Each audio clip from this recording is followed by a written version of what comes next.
Isu kemiskinan merupakan satu masalah yang sedang dihadapi oleh negara Malaysia. Oleh itu, kami telah menjalankan kaji selidik bagi mengupas dengan lebih lanjut isu kemiskinan ini.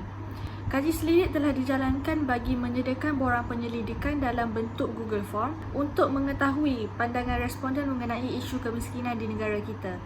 Pembacaan melalui artikel, sosial media dan juga buku-buku yang berkaitan juga telah membantu kami dalam menjalankan penyelidikan ini.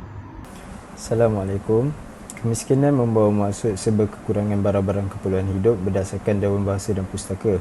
Secara umum, kemiskinan dapat dilihat sebagai kekurangan dari sudut keperluan fizikal manusia dalam kehidupan seharian. Ukuran kemiskinan di Malaysia ditentukan dengan cara pembandingan antara pendapatan sekumpulan isi rumah dengan satu tahap yang dikenali sebagai pendapatan garis kemiskinan iaitu PGK. Kemiskinan terbagi kepada dua iaitu kemiskinan mutlak dan kemiskinan relatif. Kemiskinan mutlak merujuk kepada individu atau isi rumah yang tidak mampu untuk memperoleh keperluan asas demi kesejahteraan hidup yang minimum. Kemiskinan relatif pula berkait rapat dengan agian pendapatan. Kadar kemiskinan di negara kita amat merisaukan dan mampu menyebabkan jurang sosial yang semakin jauh dan secara langsung menjejaskan sosioekonomi negara. Bukan sahaja kemiskinan akan menyebabkan ekonomi negara merudum, namun banyak lagi kesan buruk yang lain, contohnya dari sudut pendidikan dan kesihatan. Satu survei telah dijalankan untuk membantu melihat pandangan masyarakat terhadap masalah kemiskinan di Malaysia dan telah disertai oleh 55 responden. Dari soalan pertama, didapati majoriti responden adalah daripada golongan remaja dan dewasa. Soalan kedua membincangkan pendapat garis kemiskinan pada tahun 2020 dan sebanyak 34.5% responden berpendapat bahawa garis kemiskinan pada tahun 2020 adalah RM980, selaras dengan sumber daripada Berita Harian yang menyatakan nilai PGK pada tahun 2016 adalah RM980. Sebanyak 21.8% memilih RM2,208 dan merupakan PJK yang telah dikemas kini. Soalan 3 membincangkan pihak yang bertanggungjawab dalam membasmi kemiskinan di Malaysia. 63.6% berpendapat bahawa semua individu bertanggungjawab dalam hal ini dan hanya 36.4% yang menyatakan ia adalah tanggungjawab kerajaan. Oleh itu, dapat disimpulkan bahawa pihak kerajaan memerlukan kerjasama semua pihak bagi menangani masalah ini.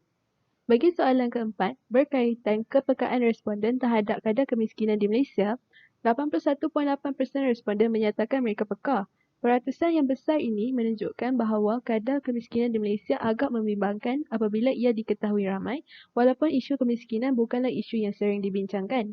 Soalan kelima, responden diminta untuk menilai kadar kemiskinan di Malaysia dan didapati majoriti responden menilai isu ini dengan skala yang tinggi iaitu 53.7% menilai skala 3, 36.4% menilai skala 4 dan 5.5% menilai skala 5 dengan 1 sebagai skala terendah dan 5 skala tertinggi. Bagi soalan 6 iaitu dari skala 1 hingga 5, berapakah yang anda ingin berikan kepada kerajaan dalam membasmi kemiskinan? Kebanyakan responden telah menjawab 3 iaitu berada di antara sangat memuaskan dan sangat tidak memuaskan. Sebenarnya, kerajaan telah menubuhkan banyak agensi dan program dalam membasmi kemiskinan. Contohnya, Dasar Pembangunan Nasional DPN, Dasar Ekonomi Baru DEB dan FEDA iaitu Federal Land Development Authority. Untuk soalan 7 iaitu adakah anda seorang penerima zakat atau bantuan kerajaan? Kebanyakan responden telah menjawab ya, mereka seorang penerima zakat atau bantuan kerajaan. Menurut Lembaga Zakat Selangor, zakat merangkumi 4 jenis bantuan iaitu pembangunan sosial, insan, ekonomi dan pendidikan. Bagi bantuan kerajaan pula, seperti yang kita lihat baru-baru ini, terdapat bantuan kerajaan yang bernama Bantuan Sara Hidup BSH yang telah diberikan kepada rakyat untuk mengharungi pandemik COVID-19. Bagi soalan 8 iaitu pada pendapat anda, adakah bantuan zakat dan kerajaan dapat menurunkan kadar kemiskinan negara? Kebanyakan responden telah menjawab ya, iaitu ia dapat membantu dalam menurunkan kadar kemiskinan negara. Sebenarnya, bantuan zakat dan kerajaan dapat menurunkan kadar kemiskinan negara. Ini dapat dilihat daripada statistik kemiskinan negara yang pada tahun 2016, kadar kemiskinan negara Malaysia adalah 7.6%, tapi ia telah menurun kepada 5.6% pada tahun 2019. Untuk soalan 9, kita telah menanyakan kepada 55 orang responden sama ada mereka merasakan mereka patut melakukan sesuatu juga untuk membasmi kemiskinan negara, dan kita dapat lihat 98.2% mengatakan ya dan ada seorang sahaja mengatakan tidak. Maka ia menunjukkan masalah ini bukanlah untuk diselesaikan oleh pihak kerajaan sahaja.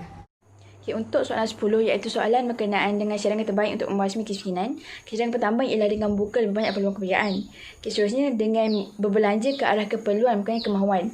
Okay, dan akhir sekali, kerajaan perlu membuka lebih banyak kursus kemahiran kepada golongan yang mengalami kemiskinan. Soalan 11, kita telah menanyakan bagaimana masalah kemiskinan dapat mempengaruhi pembangunan negara, dan ada yang menjawab ia akan membantukan perkembangan ekonomi dengan memburukkan imej negara, menyebabkan pelabur dan juga pelancong tidak datang ke Malaysia. Seterusnya, kewangan negara tidak dapat dibahagikan sama rata antara kebajikan rakyat dan juga pembangunan negara, dan perkara tersebut akan mewujudkan jurang sosial yang tinggi. Assalamualaikum dan selamat sejahtera. Okey, di akhir kajian ini kami dapati bahawa kemiskinan membawa kepada kesan buruk kepada masyarakat dan juga negara. Kenapa? Kerana ini dapat membawa kepada ketidakseimbangan ekonomi dan seterusnya akan meningkatkan jurang sosial antara golongan masyarakat miskin dan juga kaya. Tapi macam mana kita nak atasi kemiskinan ni? Okey, cara yang pertama ialah kita boleh, pihak kerajaan dan juga pihak swasta boleh membuka peluang pekerjaan yang lebih banyak kepada masyarakat Malaysia. Okay, seterusnya, individu itu sendiri perlu cuba untuk keluar daripada jurang kemiskinan dengan menghadiri kursus-kursus kemahiran seperti pertanian dan juga pembuatan makanan, yang mana mereka dapat gunakan ilmu yang mereka dapat daripada kursus tu untuk menjana pendapatan mereka sendiri. Okay, jadi kat sini saya nak tekankan bahawa tanggungjawab untuk membasmi kemiskinan adalah tanggungjawab semua pihak. Bukannya hanya pihak kerajaan, tapi adalah tanggungjawab semua pihak. Jadi semua pihak perlu bekerjasama untuk mengatasi kemiskinan dalam kalangan rakyat Malaysia supaya kita dapat membina negara yang lebih maju dan juga masyarakat yang lebih ke depan berbanding negara-negara lain.